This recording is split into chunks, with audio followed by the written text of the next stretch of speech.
Jangan lupa subscribe YouTube channel Metro TV News dan jangan lupa nyalakan notifikasinya. Ya, lantas perlukah pemerintah kembali memperketat aturan perjalanan demi mencegah varian Delta Plus yang diketahui lebih ganas 15% dari varian Delta sebelumnya?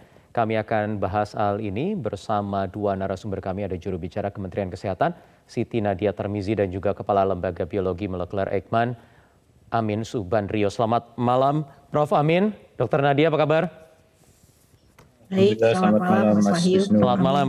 Baik, saya ingin ke Dr. Nadia terlebih dahulu. Sudah sejauh mana pertimbangan pemerintah dan juga Kementerian Kesehatan untuk merumus aturan baru mengingat ada varian Delta Plus yang mengancam saat ini? Ya, tentunya kita akan terus mewaspadai dan memonitor perkembangan daripada varian Delta Plus khususnya AY4.2 ini ya. Walaupun varian AY4.2 ini belum ditetapkan sebagai varian of concern ataupun varian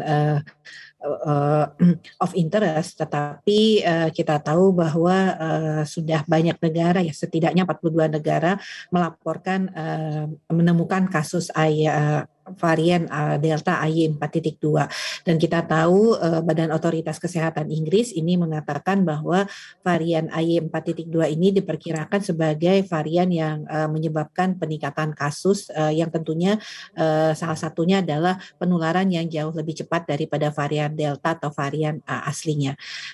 Terkait tentang lama masa karantina, tentunya kita akan lihat bagaimana perkembangan lebih lanjut, seperti yang sudah pernah disampaikan juga bahwa dalam penanganan pandemi ini kita tentunya dalam membuat kebijakan selalu menyesuaikan dengan kondisi yang ada. Kapan kita harus menarik rem, kapan kita harus menarik gas tentunya untuk memberikan pelonggaran-pelonggaran, atau kapan kita harus melakukan pengetatan.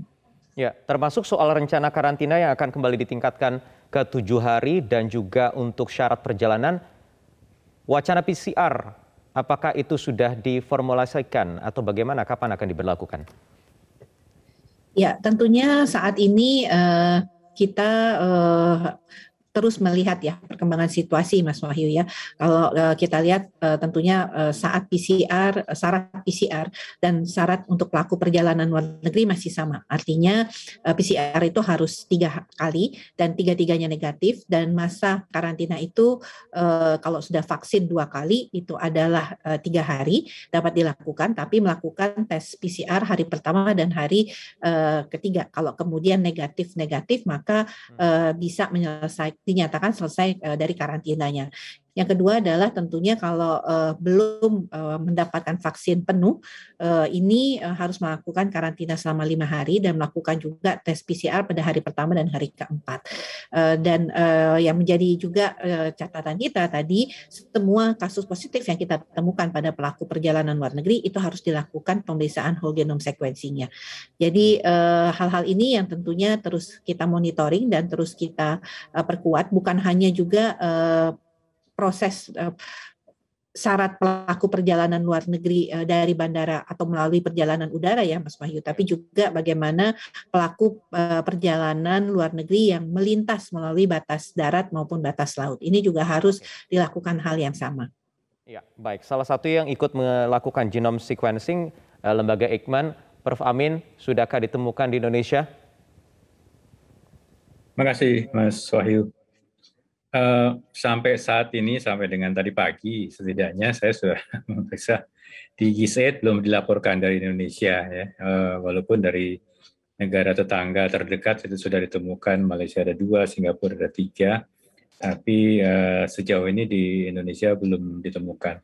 Bukan berarti kita memastikan tidak ada ya, tapi yang tepat adalah belum ditemukan. Mudah-mudahan memang tidak ada di Indonesia, tapi kami terus mengawasi dengan melakukan sebanyak mungkin whole genome sequence yang berasal dari mewakili dari daerah-daerah di Indonesia, khususnya adalah yang dekat dengan pintu masuk dari luar negeri. Ya, ya.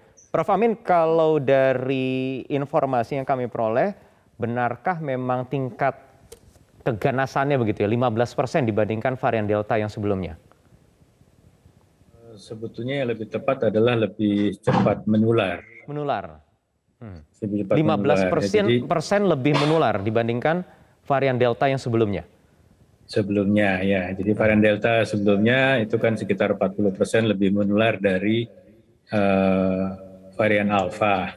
Ya. Varian Alpha juga sekitar 30-70% lebih menular daripada yang dari Wuhan dulu ya. Jadi kita bisa melihat semakin lama semakin cepat penularannya. Ya, tapi kalau dikaitkan dengan tanda petik keganasan, biasanya kita kaitkan dengan berat ringannya gejala penyakit. Nah, saat ini karena di Indonesia belum ditemukan virusnya, kami belum bisa mengkaitkan apakah betul varian Y42 itu menyebabkan kasusnya lebih berat. Ya, karena yang varian Delta sebelumnya kami tidak bisa menyimpulkan juga karena tidak terlihat kaitannya antara berat ringannya kasus dengan varian Delta. Baik, Prof. Amin, kalau terus bermutasi sedemikian rupa dan terus menebar ancaman walaupun vaksinasi sudah berjalan begitu, sampai kapan kemudian akhir pandemi ini atau pandemi ini akan berakhir? Nanti dijawab usai jeda berikut ini.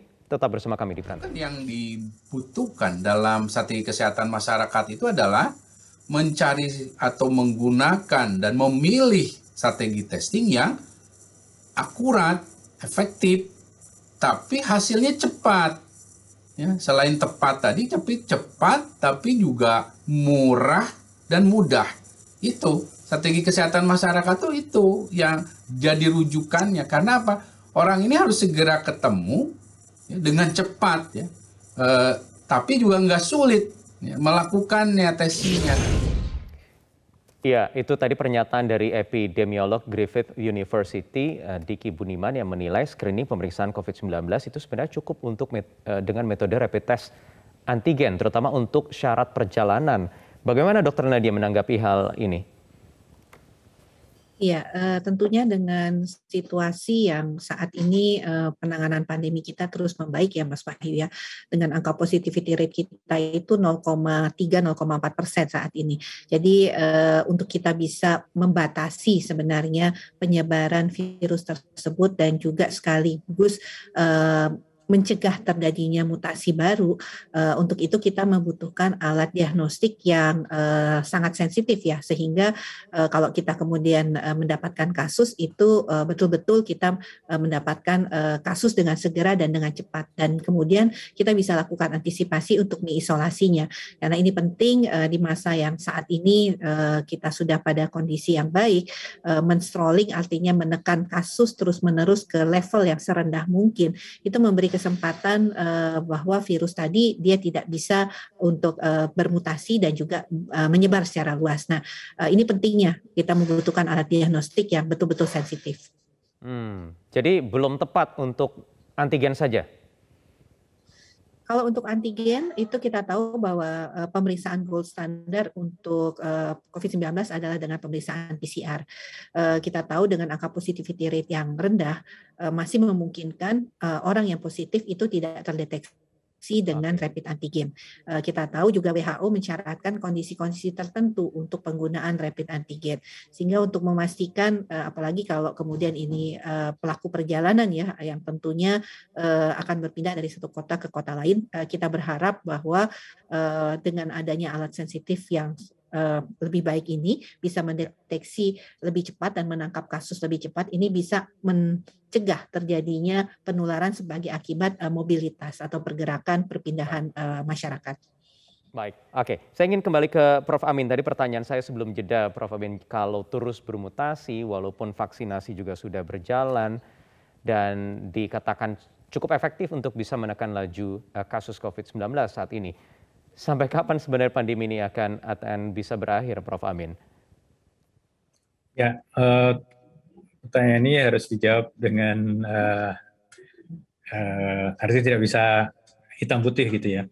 Artinya ini akan ada keseimbangan antara kekebalan yang dimiliki oleh populasi, ya, dan kekebalan itu bisa berasal dari vaksinasi, tapi juga bisa diperoleh secara alami, artinya seseorang yang kontak dengan virus, ya, mungkin dia tidak sakit, mungkin dia hanya sakit ringan, dan kemudian sembuh, dan itu akan membangkitkan kekebalan. Jadi mirip seperti divaksinasi. Jadi dua hal itu yang akan membentuk herd immunity sebetulnya.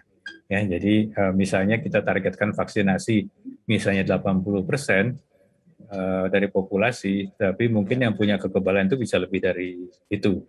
Nah, di sisi lain, virus itu memang betul bermutasi, tetapi sebagaimana pernah saya sampaikan, mutasi itu tidak selalu menguntungkan virus.